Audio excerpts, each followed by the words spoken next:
very warm welcome to Daily Dispatch powered by HSBC. I'm Priya Sheth, and here's our news roundup for the day. At an interesting fireside chat organized by PhonePe, AWS, as well as EY at the FinTech Open Summit, PhonePe CEO and founder Sameer Nigam and Cred's founder Kunal Shah spoke about the move towards technology amid the pandemic, the future of FinTech, as well as innovation. Another panel discussion was also conducted with top bosses from Zerodha, Razorpay, as well as PwC, which focused on the implications of the union budget on the fintech sector. A very warm welcome to Daily Dispatch powered by HSBC. I'm Priya Sheth, and joining me on this conversation is Nitin Agarwal from UpScalio. Thank you very much, Nitin, for joining us today. I want to talk about what a lovely run you've had over the last couple of months. 9 acquisitions since inception. Your roll-up firm has really been on a roll. Thanks for having me here, Priya. And absolutely right. It's been a great sprint the last 9 months. So me, Gautam, and Saim started this back in June last year, and we just completed, in fact, our 10th acquisition yesterday. So within a very short span of time, I think we have gathered together this 10 very bright, exciting brands in the UpScalio house, and now looking to grow them forward. So I think the journey has been very fulfilling. And just to give you some background, I used to be in e-com in ShopClues back in 2013. So used to work with a lot of long tail sellers firsthand, and therefore understood their challenges in terms of scaling brands. As solopreneurs, it's hard to get working capital, it's hard to get talent. And how do you face and tackle all the scale challenges which comes with business growth?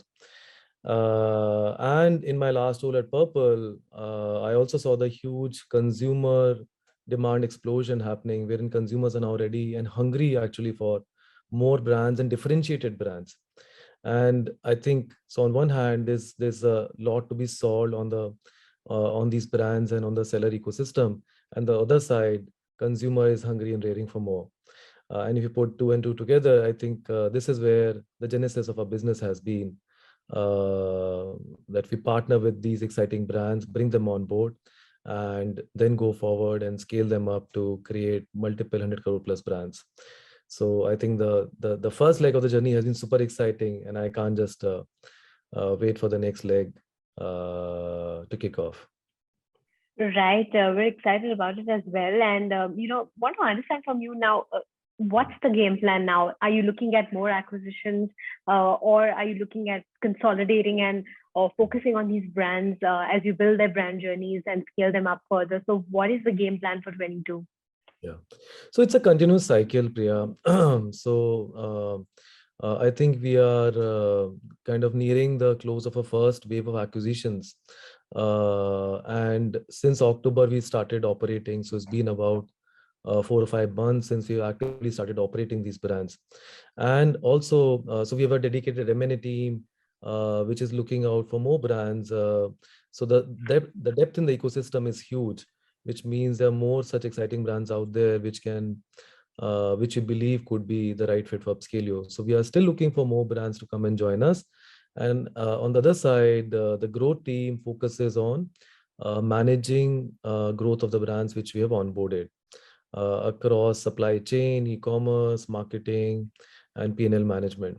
So I would say different teams bring dedicated focus on different aspects, whether it's acquisition or whether it's growth. So I think it's going to be a parallel stream of things. Right. In terms of acquisitions going forward within the online scenario, tell us what sectors are you hot on now, and how many more acquisitions can we expect in this calendar year? Yeah. So we are focused more on utility categories, wherein we see longevity in products, and we also see space to create numerous brands, numerous online first brands in this very, shall I say, label sort of a space rather than a brand sort of a space.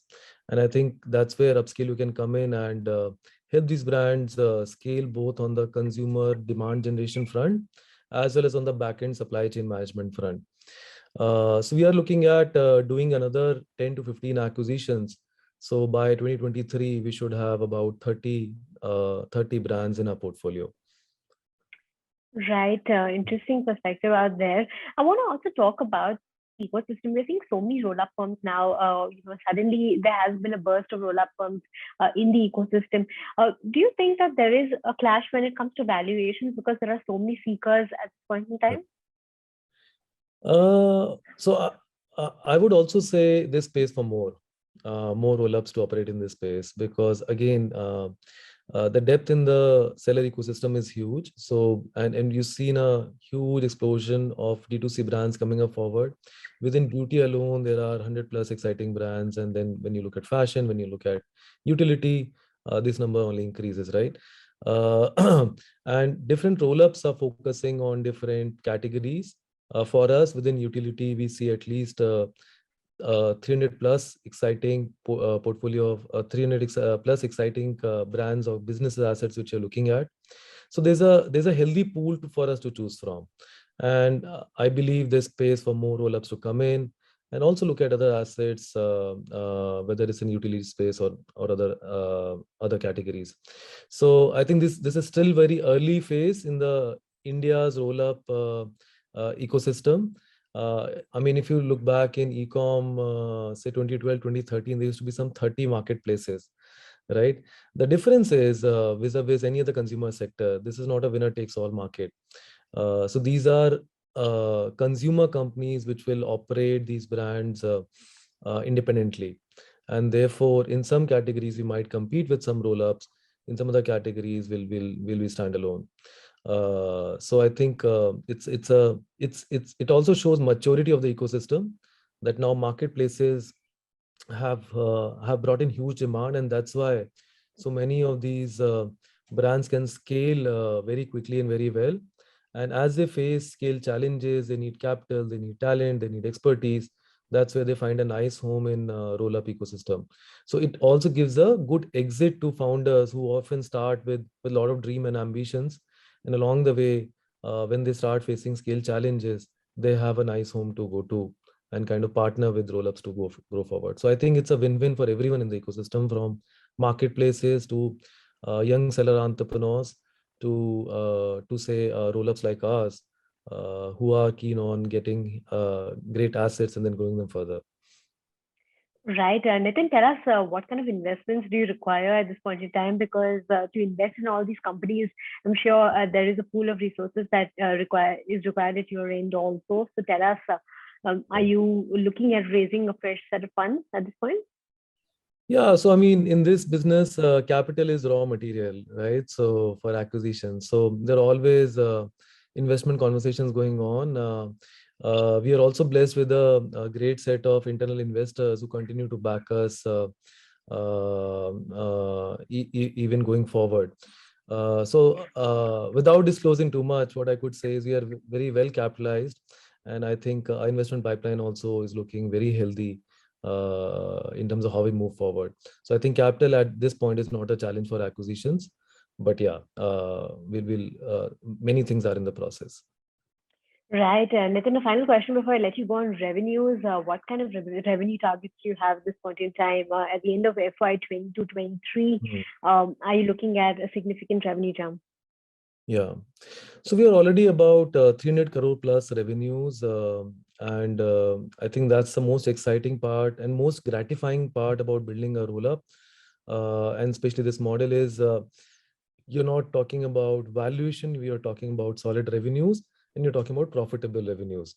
So we are already at a 300 crore plus revenues. And even in the short span of time, 4 months of operation, we've been able to grow assets by a 30% to a 200%. Yeah, so that's been the kind of stellar growth which we have been able to drive in these assets we acquired with our expertise and with our unlock in terms of whether it's expertise or whether it's capital. So I think very exciting times. I believe we should. I mean, our target internally is to get to $1 billion revenues as fast as we can. I think that's a moonshot goal which we are all chasing over the next 3-4 years. All right, we'll look forward to that, and we'll be tracking your journey across over the next couple of quarters and years. So thanks so much, Nitin, for joining us today. It's a pleasure speaking with you. Thanks for your time.